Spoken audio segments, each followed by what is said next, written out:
Age వచ్చిన తర్వాత ఇక్కడ మచ్చలు కనిపిస్తాయి. అసలు దీనికి ఏంటి ట్రీట్మెంట్? ఏదైతే చాలా మంది ఉమెన్‌లో మీరు చెప్పినట్టుగా ఇక్కడ ఏదైతే మచ్చలు వస్తున్నాయో దాన్ని మెలాస్మా అంటాం.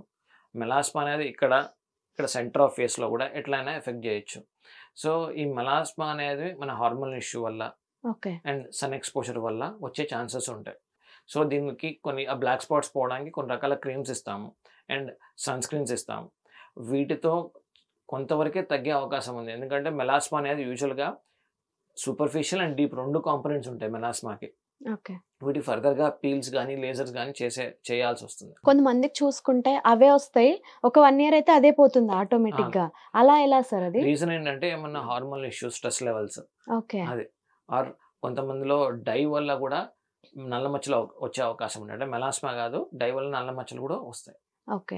ఇంకొంతమందికి సార్ ఇప్పుడు హెడ్‌ఏక్ వచ్చినప్పుడు ఇక్కడ చాలా పవర్‌ఫుల్ బాల్మ్స్ అది రాస్తారు. ఆ! వాళ్ళకి కూడా ఇదంతా బ్లాక్ అయిపోతది. సో, ఏవైతే ఇప్పుడు బాల్మ్స్ ఉన్నాయి అండ్ ఆయిల్స్ ఉన్నాయి. Mineral oils. ఈ మినరల్ ఆయిల్స్ అండ్ బాల్మ్స్ కంటిన్యూయస్‌గా రాయటం వల్ల కూడా ఫోర్‌హెడ్ పిగ్మెంటేషన్ అనేది వస్తుంది. ఓకే. ఇంకొక మోస్ట్ కామన్ కాజ్ ఏంటంటే చాలామంది జిమ్ గోయర్స్‌లో ఉన్నది. వాళ్ళు ఎవరైతే జిమ్‌కెళ్ళిన తర్వాత స్వెట్టింగ్ వస్తుంది కదా! ఒక టవల్ తీసుకొని హార్ష్‌గా రుద్దుతారు. యాహ్! దానివల్ల డార్క్‌నెస్ వస్తుంది. దాన్ని ఫ్రిక్షనల్ మెలనోసిస్ అంటాం.